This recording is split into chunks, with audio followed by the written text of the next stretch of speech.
Hi అందరికీ. ఈరోజు మనం పాలక్ పన్నీర్ చేసుకుందాం. చాలా టేస్టీగా రెస్టారెంట్ స్టైల్ పాలక్ పన్నీర్. కడాయి తీసుకున్నాను, కడాయిలో వాటర్ వేసాను. 1 టేబుల్ స్పూన్ షుగర్ వేస్తున్నాను. షుగర్ వేస్తే పాలక్ కలర్ చేంజ్ అవ్వకుండా ఉంటుంది. ఈ వాటర్లో పాలక్ వేసుకుంటాను. పాలక్ మంచిగా వాష్ చేసి వాటర్లో వేయాలి. కొంచెం బ్లాంచ్ చేయాలి పాలక్ని, మరీ ఎక్కువ బాయిల్ చేయొద్దు. 2-3 మినిట్స్ బాయిల్ చేయాలి అంతే. ఎందుకంటే బ్లాంచ్ అయింది వాటర్లో, ఒక బాయిల్ వచ్చింది వాటర్లో అంతే. అప్పటి వరకే ఉడికించుకోవాలి, ఎక్కువ బాయిల్ చేయొద్దు పాలక్ని. దీన్ని వాటర్లో తీసేసి చిల్డ్ వాటర్లో వేసుకోవాలి.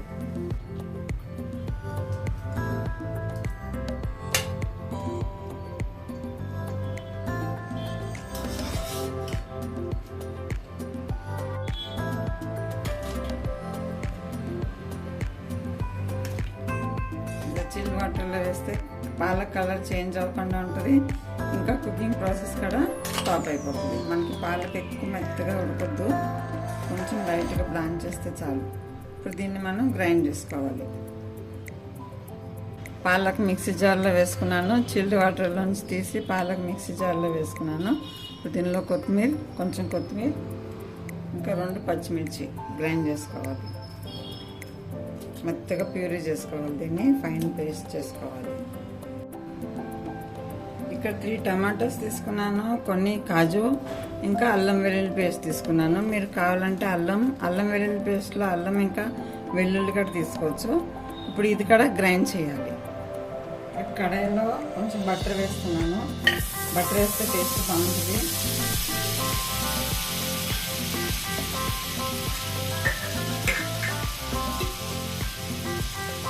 ఇంకా 1 టేబుల్ స్పూన్ ఆయిల్.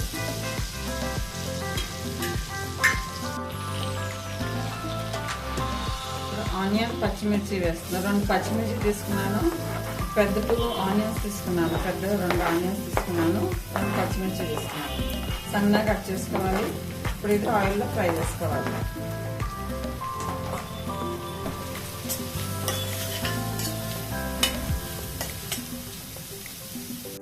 ఆనియన్స్ తొందరగా ఫ్రై అవ్వటానికి సాల్ట్ వేస్తున్నాను. మూత పెట్టి లో ఫ్లేమ్లో ఉడికించుకోవాలి ఆనియన్స్ని. ఇక్కడ టమాటో పేస్ట్ వేసానండి, మనం గ్రైండ్ చేసుకున్న టమాటో పేస్ట్ వేసాను. ఇది కూడా 5-6 మినిట్స్ ఉడకాలి.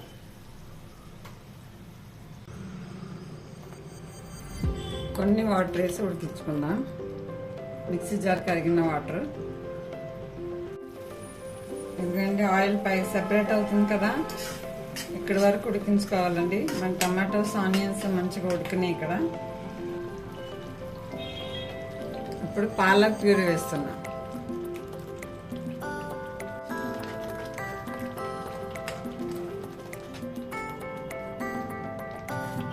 దీనిలో కొంచెం పసుపు, కారం, ధనియాల పొడి.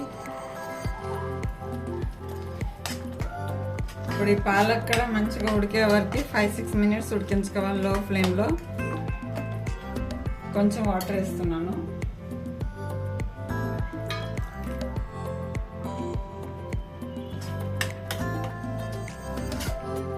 మనం ఆనియన్స్ ఉడికేటప్పుడు వేసుకున్నాను, ఇప్పుడు కొంచెం వేస్తున్నాను. కలిపేసి ఇప్పుడు ఇక్కడ ఈ టైంలో మీరు సాల్ట్ సరిపోయిందో లేదో చెక్ చేసుకుని మూత పెట్టి ఉడికించుకోవాలి. పాలక్ ఉడుకుతుందండి. ఇప్పుడు కట్ చేసుకున్న క్యూబ్స్ వేస్తున్నాను. పన్నీర్ క్యూబ్స్ మీరు ఫ్రై చేసుకుని కూడా వేసుకోవచ్చు, లేకుంటే అలాగే కూడా వేసుకోవచ్చు. ఇక్కడ నేను సన్నగా కట్ చేసానండి, అది వేస్తున్నాను. అలాగే నా దగ్గర ఇంట్లో తీసిన పన్నీర్ ఉంది, అది కూడా వేస్తున్నాను. మీ దగ్గర ఉంటే వేసుకోండి, లేకుంటే స్కిప్ చేసేయండి. నా దగ్గర ఉంది, నేను వేస్తున్నాను. ఇప్పుడు పన్నీర్లోకి మసాలా మొత్తం వెళ్ళాలి కదా, 2-3 మినిట్స్ ఉడికించుకోవాలి. నేను కొంచెం గరం మసాలా వేస్తున్నాను.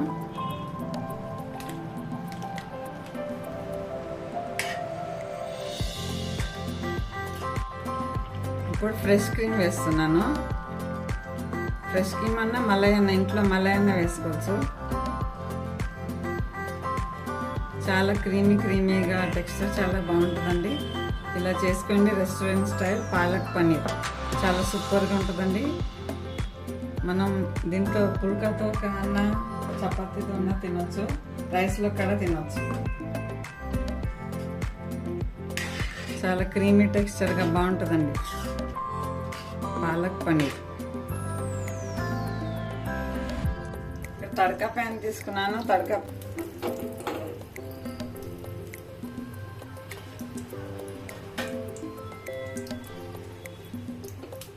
ఇక్కడ తాలింపు నేను గీతో వేస్తున్నానండి.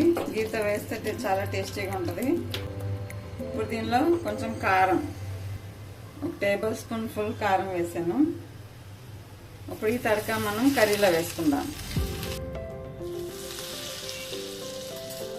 అంతే, ఎంతో టేస్టీగా palak paneer ready. Restaurant style palak paneer ready అయిపోయింది. ఇలా చేసుకోండి ఇంట్లో, చాలా టేస్టీగా ఉంటుందండి పాలక్ పన్నీర్. సూపర్గా, చాలా ఈజీగా ఉంది. ఈజీగా చెప్పాను నేను ఎలా చేయాలని. నా వంటలు మీకు నచ్చితే ఛానల్కి సబ్స్క్రైబ్ చేసుకోండి, లైక్ చేయండి, షేర్ చేయండి. Thank you for watching.